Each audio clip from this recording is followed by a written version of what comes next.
Beaucoup de personnes ratent les bénédictions à cause de leur caractère. C'est ton caractère qui t'empêche de voir la main de Dieu dans ta vie. Oui. Parce qu'une des ruses du diable pour t'empêcher de jouir des promesses de Dieu dans ta vie, pour t'empêcher d'être heureux, pour t'empêcher d'avoir la paix du cœur, pour t'empêcher de rentrer dans tes bénédictions, il travaille ton caractère. Tu enfles d'orgueil. C'est toi, non moi. Tu tournes ici, moi, non moi. Il y a certaines personnes même, ils veulent réussir pour se venger des autres. Non, Seigneur, donne-moi telle chose. Dans ma famille, ils vont voir. Dans mon entourage, ils vont voir. Dans mon service, ils vont voir. Seigneur, moi aussi, j'ai demandé telle chose. Ils vont voir. Tu veux que Dieu te bénisse pour que les autres voient? Ah non. Mais si tu veux que Dieu te bénisse pour te venger des autres, c'est que ce n'est pas la peine. Parce que tu es là, non. Moi, dans notre famille, là, à cause de ton caractère, moi, dans notre famille, on a les liens de famille. Dans ma famille, là, on ne se marie pas. Dans ma famille, là, on n'enfante pas comme ça. Dans ma famille, là, on ne peut pas faire plus de 3 enfants. Dans ma famille, on ne voyage pas. Dans ma famille, il y a telle chose, telle chose, telle chose, telle chose. Dans ma famille, voici telle situation. Dans ma famille, pour avoir le bac, tu dois faire au moins le bac à plusieurs reprises. Dans ma famille, il n'y a pas quelqu'un qui a un doctorat. Non.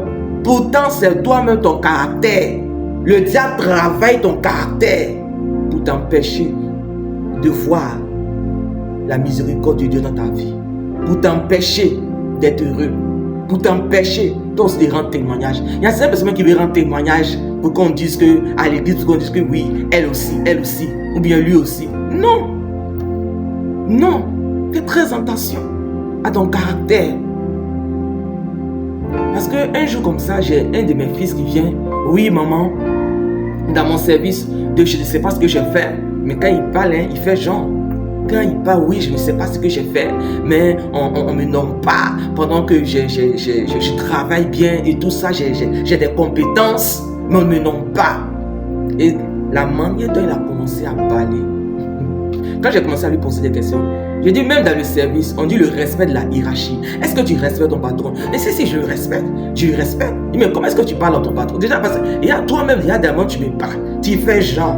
C'est forcé. On doit te nommer, c'est forcé quand toi on te nomme. Non, mais maman, j'ai toutes les qualités. J'ai des compétences, je travaille très bien. Je ne sais pas pourquoi est-ce qu'on ne me nomme pas. J'ai dit, mais déjà, même pour te nommer, même on doit consulter ton patron. Est-ce que toi-même, là, tu collabores très bien avec ton patron? Le respect de la hiérarchie. Non, si maman, non, en tout cas, souvent quand il y a des choses, je lui dis non, c'est comme ça, c'est comme ça, c'est comme ça. Je lui dis non. Avec ton patron, est-ce qu'on ne peut pas? Est-ce qu'on ne peut pas? Est-ce qu'il faut le mettre à sa place de chef, peu importe son âge, peu importe, parce que c'est Dieu qui établit les autorités. Non, parce que moi, j'ai une maîtrise en telle chose, et tu as passé un concours, peut-être de niveau au BPC, et tu travailles, mais c'est selon ton travail qu'on va te traiter. Selon ton emploi qu'on va te traiter. Non, moi, c'est comme je suis, je suis rentré à la fonction publique, je travaille avec tel diplôme. Pourquoi est-ce que... Non, c'est que tu as beau pour rentrer là, c'est comme ça qu'on va te traiter. Mais c'est à toi maintenant de prouver que oui, tu connais telle chose. Mais il faut faire doucement, surtout dans le respect de la hiérarchie. Parce qu'on va demander à ton patron, on va consulter ton patron si on doit te nommer à tel poste. Oui, on va le consulter. À moins que tu manges avec celui qui donne les dérogations. Oui. Ils vont consulter à tous les coups ton patron. Et j'ai comme ça une dame, elle vient, son mari a quitté le foyer. Elle vient, oui maman, voici mon mari a quitté le foyer, il n'a pas raison. Dès qu'elle a commencé à parler, elle a dit qu'il n'a pas raison.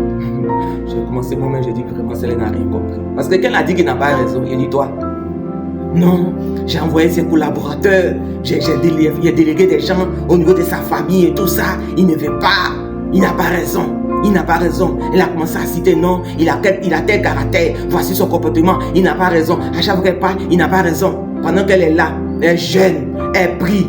Seigneur, quand ma victoire, Seigneur, quand ma victoire, Seigneur, quand ma victoire. Elle est jeune et prie. Je dis, il faut arrêter. C'est vrai, tu as gêné, tu as prié, c'est bon. Mais maintenant, il faut passer à l'action. Elle dit, quelle action? Quelle action? Moi, j'envoie des gens pour lui présenter des excuses. Hein? même ses collaborateurs, au niveau même, moi, mais dans ma famille, dans sa famille, les gens lui ont présenté des excuses. Quelle action? Je dis, toi, va attraper les genoux de ton mari. Sinon, tu risques de perdre ton foyer. Va attraper les genoux de ton mari. Parce qu'après, il ne faut pas venir me dire, non, maman, dans ma famille, il y a les liens de famille.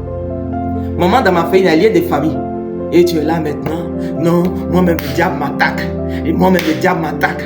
Oui, on m'attaque. Toi-même, là, tu ne peux pas évangéliser. Quelqu'un a mal à la tête, mais tu ne peux pas prier pour lui. Pour dire quelque chose va se passer. Le diable va t'attaquer.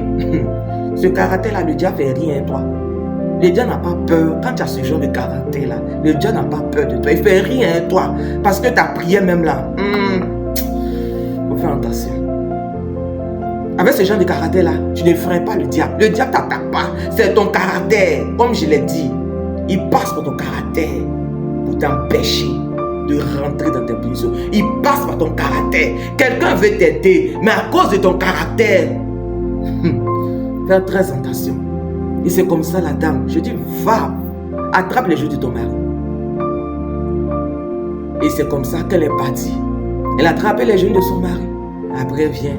Dès qu'elle est partie, son mari a accepté. Parce que son mari voulait que ce soit elle qui vienne présenter ses excuses, demander pardon. C'est ce que son mari attendait. Quand son mari est parti, ça fait 2 mois de cela. C'est ce que son mari attendait. Pendant qu'elle-même, elle envoyait plusieurs personnes. Et après, son mari a regagné le foyer. Mais imagine, si elle avait divorcé, si son mari l'avait divorcé, elle a dit non, moi dans ma famille, il y a des liens. Il y a des liens de famille. Il y a des liens de famille. Fais très attention à ton caractère. Ton caractère. Si tu ne travailles pas ton caractère, tu ne traites pas ton caractère, frère, ma soeur, ce serait difficile. Travaille ton caractère, même dans le foyer. Tu dois travailler ton caractère partout où tu passes. La Bible même dit dans le livre de Jacques, Jacques 4, verset 6, il accorde au contraire une grâce plus excellente, une grâce plus excellente. C'est pourquoi l'Écriture dit, Dieu résiste aux orgueilleux, mais il fait grâce aux humbles. Dieu résiste. Mais avec ce caractère-là, qui ne va pas te résister? Tout le monde va te résister, oui. Avec ce caractère-là, l'être humain va te résister. Dieu va te résister, les êtres humains vont te résister. Parce que tu te suffis trop. Mais si tu te suffis, qui va t'aider encore? C'est toi qui fais Jean, c'est toi qui fais moi. Seigneur, c'est souvent, mais il y a certaines personnes, maman, prie pour moi, prie pour moi, non maman, pour que on puisse me voir. Maman, prie pour moi, pour que moi j'ai trop souffert dans ma famille. Cette fois-ci là, je dois réussir. Cette fois-ci là, je dois avoir ce poste. Cette fois-ci là, pour que eux aussi, ils voient ce que. Toi, tu veux réussir pour que les gens voient ce que. Dans cet lui là, vraiment, travaille ton caractère. Il y a des moments où, quand tu vois que la situation est perdue, quand tu vois que tu n'arrives pas à atteindre tes objectifs, marque un arrêt. Revois ton caractère.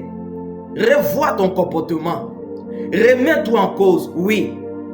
Arrête d'accuser les autres. Toi, il faut voir déjà, si déjà toi à ton niveau, s'il n'y a pas de problème, en ce moment tu peux regarder ailleurs. Mais toi-même là, tu dois revoir. D'abord chez toi, tu dois regarder chez toi. Est-ce que ma marche avec Dieu, est-ce que ça va? Est-ce que ça va?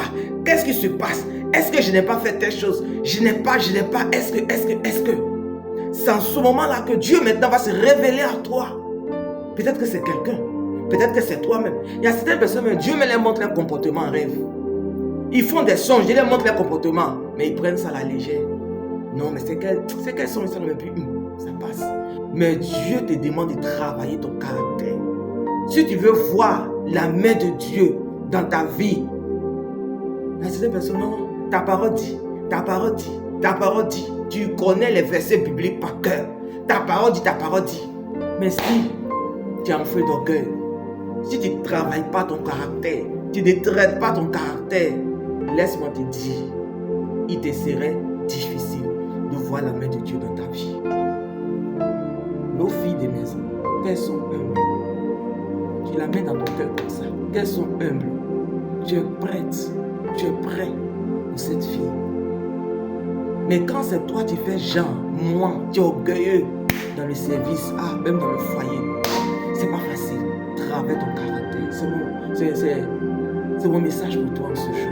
Je t'exhorte à travers ton caractère, parce que ton caractère peut t'empêcher de voir la main de Dieu dans ta vie. Que Dieu te bénisse et que cette promesse s'accomplisse dans